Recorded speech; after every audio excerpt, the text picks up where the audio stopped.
ассалому алайкум подписчикои ман ва апау хоҳарои азиз. имрӯз мо бо шумо тайёр мекунем булочки. барои тайёр кардани булочка ба мо бисёр маҳсулот дар кор нест. аввал мо ширамонро гарм мекунем ва дар чини коса 100 мг мерезем. ним қошуқча намак илова мекунем. 1 қошуқча шакар илова мекунем ва 1 қошуқчаи дигар дрож илова мекунем.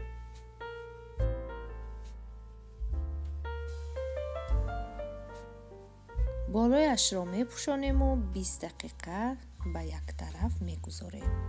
акнун дар косаи дигар 2 тухм илова мекунем ва бо ёрии венчик каме лат мезанем.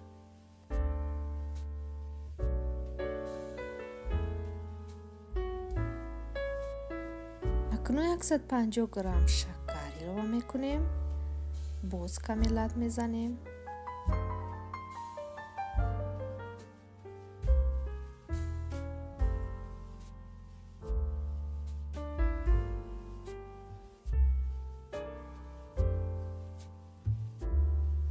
акнун 200 мг шири гармамонро илова мекунем. каме мекобем барои шакарамон хуб ҳал шудан.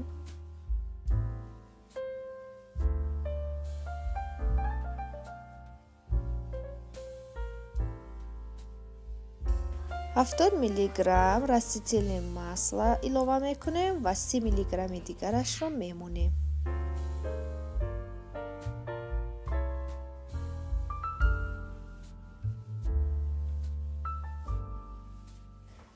акнун дрожжи моам тайёр шуд. дрожжамонро илова мекунем.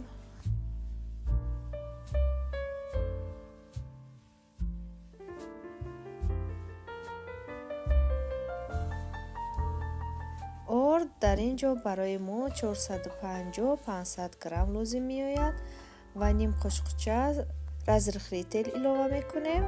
баъдтар аз элакча мегузаронем.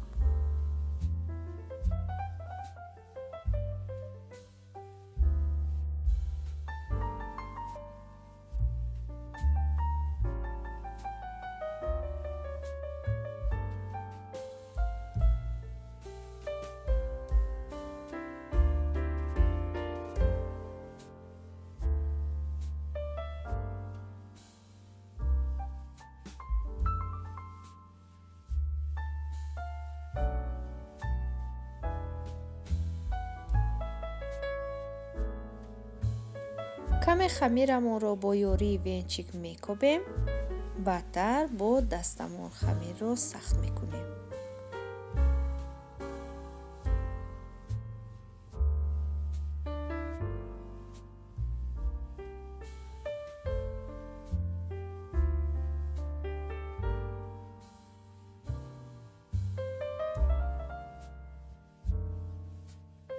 хамири мо на сахт меояду на мулоим.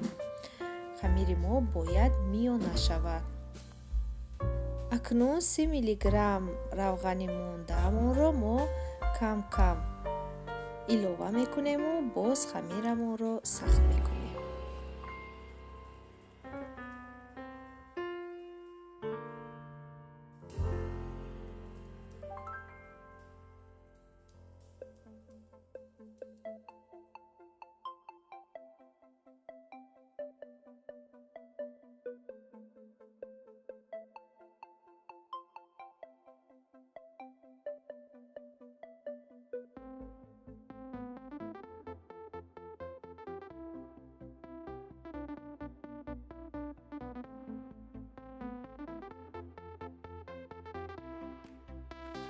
хамири мо тайёр шуд. акнун мо бо селофан болояшро мепӯшонему 2 соат дар ҷои гарм мемонем. мана мебинем ки баъди 2 соат хамири мо 2 баробар зиёд шуд.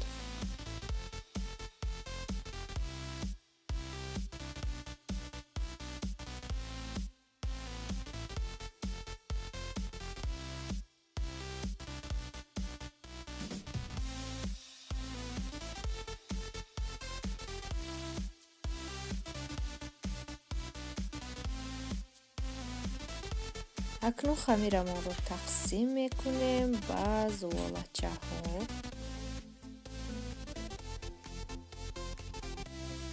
акнун ин тарафаш дар ҳар як дасти кадбонӣ мебошад. бо ин хамир мо метавонем ҳар хел булочка тайёр кунем. булочка бо тварог, начинка, бо шоколад, бо мавиз, ё ин ки ҳамин хамири худамонро мо шакар намеандозему, булочка барои бургер тайёр мекунем. хулоса ин хамири тайёр кардаамон барои ҳар хел булочка мешавад.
баъди тайёр кардан мо 20 дақиқаи дигар мегузорем.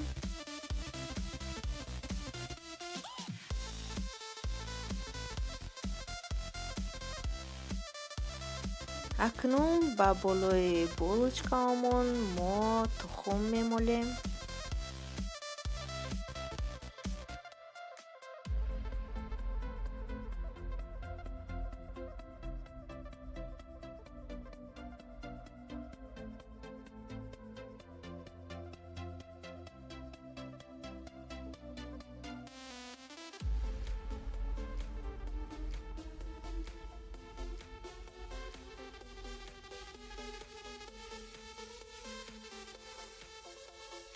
дар дараҷаи 200 мемонем ва 20-25 дақиқа мепазем.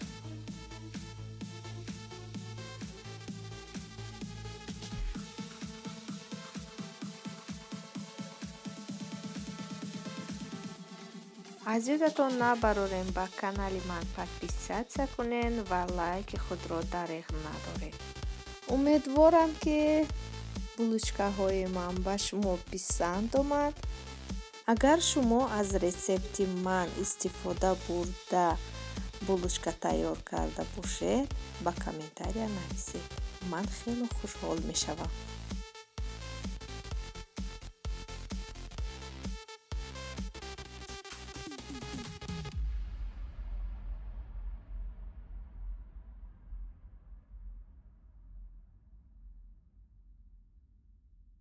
ба ҳамаатон иштиёи том.